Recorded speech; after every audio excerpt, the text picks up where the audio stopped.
Mon bébé, ah, eh, ah. Ma chérie, ah, eh, ah. Ma doudou, ah, eh, ah. Et c'est là. Bonjour monsieur. Bonjour, Vous êtes tout mignon là. merci. Présentez-vous, s'il vous plaît. À l'état civil, je me nomme Azan Ika. Et c'est comme lui.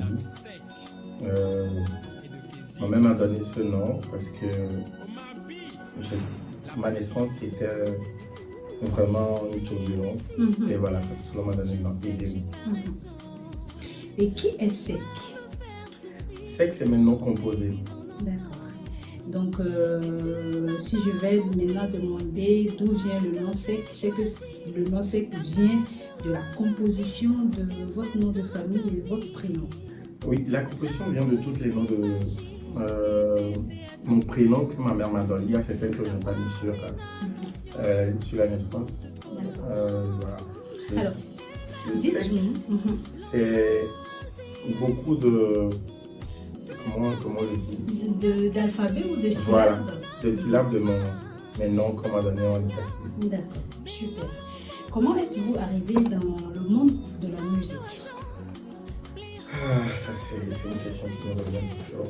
Je suis arrivé à la musique par le biais de mes grands frères, du groupe aux épées, dans le temps. Et ça s'est passé comment? Ça s'est passé parce qu'ils faisaient les entraînements à la maison, chez nous à la maison, et je suivais leurs entraînements. Et je regardais comment ils chantaient et tout. Mais voilà.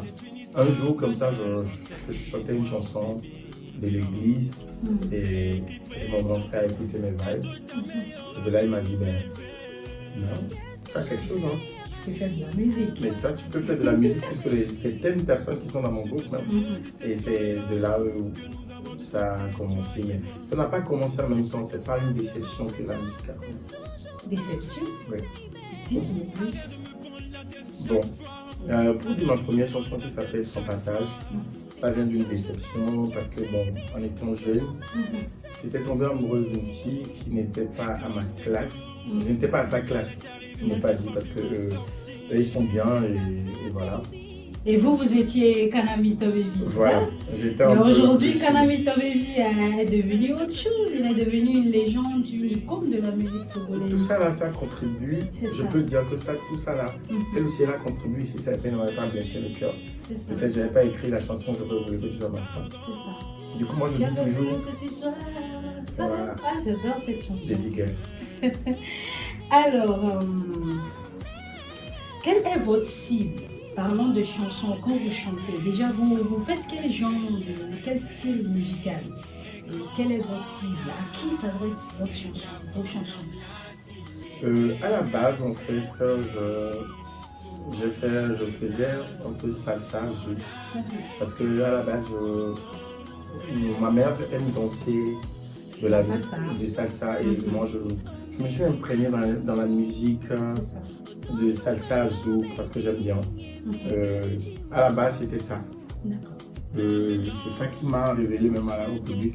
Parce qu'au même moment, là, il y avait le petit Miguelito qui avait chanté L'Ononier. Et puis, j'aimais bien le rythme qui allait bien avec la morphologie. Et puis, bon, voilà, c'est de là que j'ai voulu faire zouk salsa. Mais aujourd'hui, ça fait tant d'années, quand tu grandis, et tu vois les changements, il faut s'adapter. Et j'aime bien tout ce que les gens font aujourd'hui. Du coup, je m'adapte, je fais aujourd'hui R&B, je fais de l'afro, je mélange. J'ai une musique qui mélange. Mon cible aujourd'hui, ce n'est pas que de l'ancienne génération. Je mélange, je fais pour les anciens et pour la nouvelle génération. Et donc, avoir les mouvements du showbiz, avoir les nouvelles tendances, les concepts et autres, et ce que vous avez dit, est-ce que vous préférez qu'on vous classe parmi les artistes de l'ancienne génération ou de la nouvelle génération? Normalement, moi je dis qu'il ne devait pas avoir une ancienne génération et une nouvelle génération. C'est mon propre avis, je dis parce que musicien, on parle d'un musicien, un musicien est un musicien à vie. C'est ça. Ça n'a rien à voir avec l'ancien et ça n'a rien à voir avec le De nouveau. nouveau, c'est ça. L'ancien peut s'adapter au nouveau et le nouveau peut s'adapter à l'ancien. Exactement. Parce que moi je dis, quand on commence déjà à mettre ceux-là, ce sont des anciens, ils n'ont plus leur place. Vous êtes en train de les tuer musicalement. C'est ça. Moi je dis que tu peux avoir le respect pour l'ancien, mais ne pas le mettre dans le côté ancien pour pouvoir en faire. C'est ça. J'aime bien votre avis. Merci beaucoup. Et si je peux vous demander, quel est votre avis sur le showbiz togolais? Comment voyez-vous le showbiz togolais en 5 ans, 10 ans par exemple? Long soupir. Hein? Oui, parce que aujourd'hui, la nouvelle génération fait du bon boulot. Il y a certaines parmi eux, quand tu écoutes leur développement de ce qu'ils font aujourd'hui, ça n'a rien à voir, ils n'ont rien à envier aux pays étrangers. Ils ont des tactiques. Et quand tu parles de la musique en général de ce côté, moi je dis même la génération des arrangeurs aussi, ils sont très forts. Et ils sont très forts, ils sont adaptés à la nouvelle génération, les trucs qui sortent. Je te dis, aujourd'hui, ma vision pour la musique, à la jeune génération, ils font du bon boulot. Mais il reste encore beaucoup de choses à faire et puisque la musique ne laisse pas vraiment là. C'est ça. Et donc, du coup, on va dire que vous pensez que l'avenir du showbiz togolais ou le showbiz togolais promoteur, ça promet si et seulement si on apprend. Oui, ça promet. Si ceux qui ont des moyens aujourd'hui ont compris que la musique, c'est de l'investissement. C'est un grand investissement quand tu l'investis, comme le pays à côté de nous, et le pays comme on l'appelle Niger et la Côte d'Ivoire. Si on comprend qu'on peut investir sur un artiste et qu'il va les rapporter demain, je crois que la musique, le lendemain de la musique togolaise sera vraiment rassurant. Vous avez parlé tantôt, désolé, des beatmakers, des arrangeurs. Est-ce que vous pouvez nous citer quelques-uns chez qui vous travaillez ou qui vous plaît bien? Bon, moi je peux dire que depuis que moi, mon grand frère, je travaillais avec Anabit. Anabit, il est à Paris. Je donne un exemple, par exemple. Coucou Anabit. Ouais, coucou grand frère. Je travaille avec Anabit, mais quand je suis à Lomé, je travaille avec ceux que j'ai vus, une familiarité et puis un esprit ouvert. C'est ça. Par exemple, quand je suis à Lomé, j'ai travaillé avec deux personnes que je peux dire. La première, c'est Rimsal. Salbit. Et lui, je ne l'appelle pas Rimsal, je le dis, c'est mon frère, parce que je peux venir chanter sans même... bon, les gens vont dire, ils regardent ce que je dis. Bon, sans même un point d'interrogation, parce que c'est mon frère. Et à tout moment, on peut gérer. D'accord. À part lui, j'avais travaillé avec Joël Azétor. Avant de travailler avec Rimsal, j'ai travaillé avec Joël Azétor. Et après, j'ai travaillé beaucoup avec Omar Bipé à ce moment. C'était un frère aussi. Et depuis que Omar n'est pas là, quand je dis j'ai travaillé à l'ONU, c'est avec Rimsal que j'ai travaillé. Et jusque-là, dernièrement, on remarque que vous êtes sur beaucoup de scènes au pays comme ailleurs. Quel est votre secret? L'humilité. Et il faut comprendre aussi que j'ai besoin de, par exemple, Marco. Marco a besoin de moi. Marco le disciple. Oui. Le Bourgogne. J'ai besoin de lui. Il a besoin de moi. J'ai besoin de Rimsal en tant qu'artiste, pas en tant que beatmaker. Il a besoin de moi en tant qu'artiste. J'ai besoin de Lilo. Comment en tant qu'artiste. J'ai besoin de Tony X. J'ai besoin de tous ces artistes-là. Eux, ils ont besoin de moi. Quand tu comprends comme ça cet univers, tu vas bien avancer et tu seras toujours avec la jeune génération.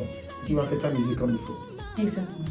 Alors, quelle est la scène qui vous a le plus marqué depuis le début de votre carrière musicale? Je peux dire que c'était au lycée français. Lycée français? Oui. Ça, je peux dire c'est en 2006. D'accord. Quand j'ai sorti ma chanson, c'était pas encore sorti. Et on m'a invité de venir chanter sur la scène là-bas. Je savais ce qui m'attendait.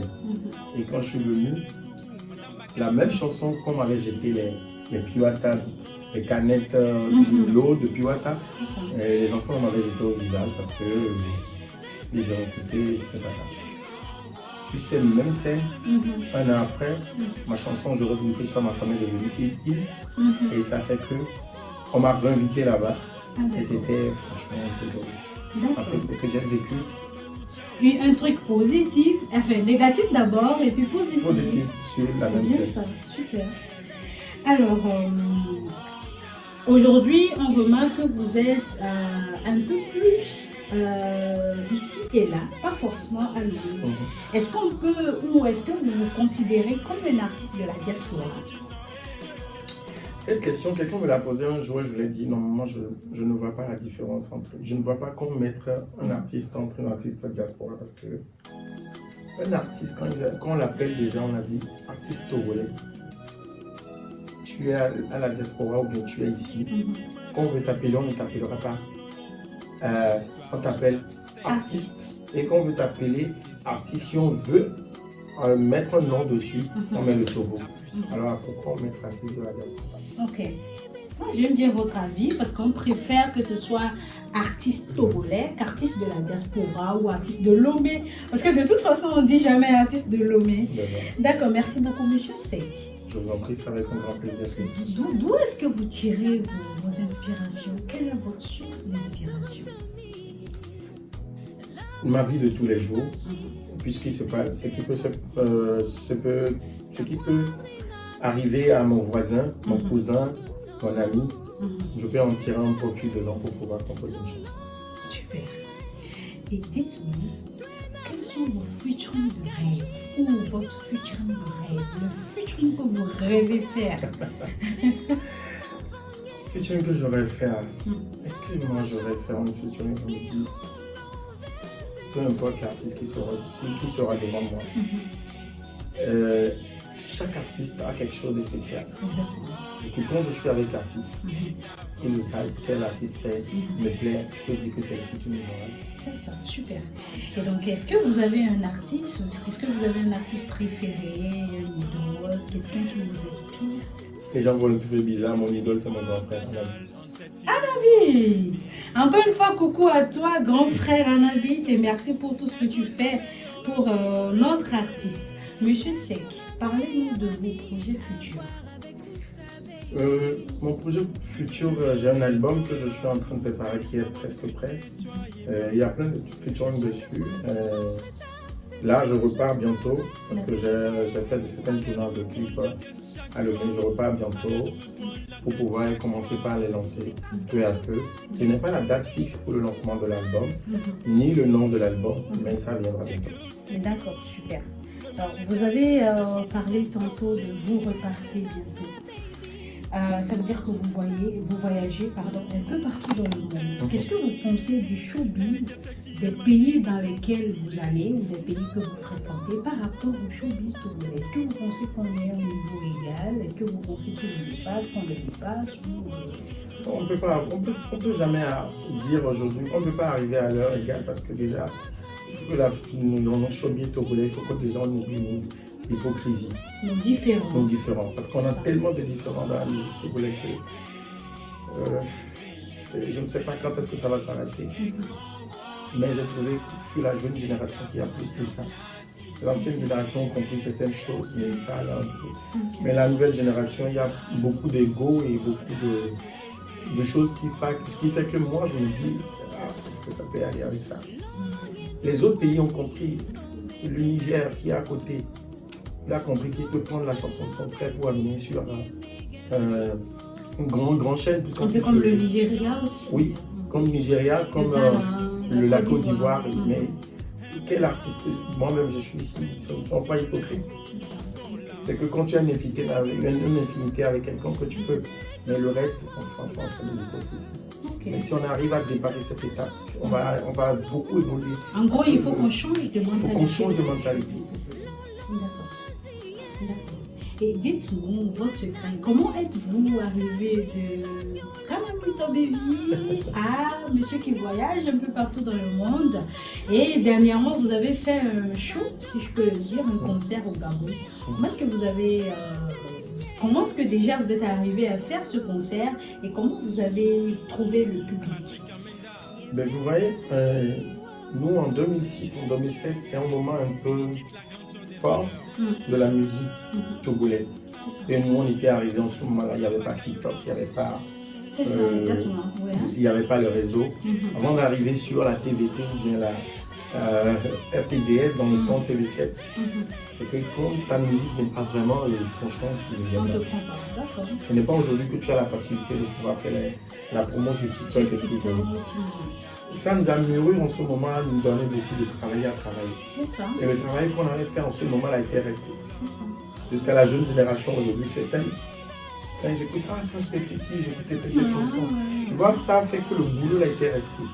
Et c'est le même boulot qui a fait qu'aujourd'hui, certains ont envie de nous inviter à donner notre image à la musique togolaise et à donner le meilleur de nous et à conseiller la jeune génération qui vient. C'est ça qui a fait que, bon, moi j'ai été... Un matin, on m'a invité, on m'a dit, est-ce que vous pouvez venir faire un concert au Gabon? On a demandé l'avis du public, c'est le public qui a voulu que je vienne. Et c'est là que je me suis retrouvé au Gabon. Super, félicitations. Merci. Et est-ce que le public, selon vous, c'est un public carrément togolais qui est venu de la communauté togolaise du Gabon ou c'est carrément le public gabonais mélangé des Togolais? Non, je peux dire c'est un public africain, pas togolais. C'est vrai qu'il y a plus de mon compatriote, mais c'est mélangé avec les autres compatriotes qui étaient là et qui m'ont fait des interviews même. J'ai passé un bon moment au Gabon et je me saurais le dire, je profite de cette occasion pour dire merci à Lumière, merci à l'ambassadrice. Ils m'ont bien accueilli en fait. Super. Est-ce que vous êtes un cœur à prendre, monsieur Seck? Vous êtes marié, célibataire, en couple, avec des enfants ou pas? Le cœur de Seck est déjà pris. Je ne parle jamais de ma vie privée parce que vivons cachés, mais mon cœur a déjà pris. D'accord. Enfant, oui, j'en ai un. Du coup, mais voilà. Bonne rentrée, hein, parce que là, je crois que c'est la rentrée. C'est beaucoup de dépenses et autres. Merci beaucoup, monsieur Seck. Je vous en prie. Vous avez un mot de fin à notre endroit ou à l'endroit de votre public? Mon mot de fin, par rapport à mes fans, je vous dis merci parce que vous avez fait de moi ce que je suis. Et si je déconne, vous me ramenez à la raison. Et avec du respect. Hein. Oui, avec du respect en plus. Et je suis content parce que plus de 16 ans de carrière, 17 ans de carrière, et vous êtes toujours là quand je sors des choses. Et ceux qui m'aiment toujours, ils sont toujours là. Je tiens à vous dire merci.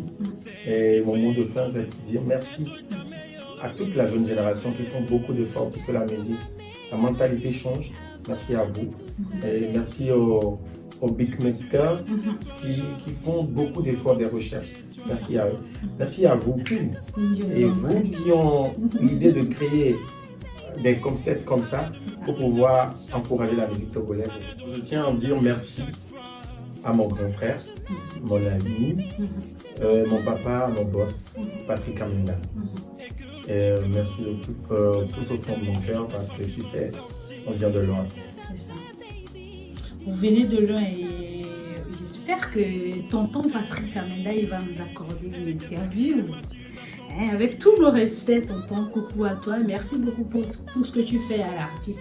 Alors, monsieur Seck, merci de nous accorder votre temps, votre énergie. C'est moi qui vous remercie. Merci. Est-ce que vous pouvez nous faire un petit acapella? Parce qu'on ne peut quand même pas recevoir une légende, une icône du cinéma de la musique togolaise. Je ne veux pas avoir un petit acapella. Vous voulez que je fasse une petite acapella de l'ancien ou bien de nouveau? Qu'est-ce que tu veux? Des deux, si vous voulez. Moi, déjà, l'ancien, vous savez que je kiffe tout ce que vous avez fait dans l'ancien temps. Mais oui, de nos jours aussi, j'aime bien tout ce que vous faites. Je vous soutiens, je vous envoie beaucoup d'ombre. C'est Flourishing TV qui vous envoie beaucoup d'ombre. Donc, si vous voulez les deux, on commence par l'ancien et puis on atterrit à la nouvelle génération. Donc, wow, je préfère te l'exer, pour ne pas souffrir. J'aurais voulu que tu sois ma femme, j'aurais voulu que tu sois mon cœur. Oh baby girl. Baby girl. Yvon Liller. Yvon Liller. Yvon Liller. Yvon Liller. Yvon Liller. Chérie Yvon Liller. Yvon Liller. Yvon Liller. Eh ah. Yvon Liller. Yvon Liller. Yvon Liller. Chérie Yvon Liller. Yvon Liller. Yvon Liller. Eh ah. Ah eh ah.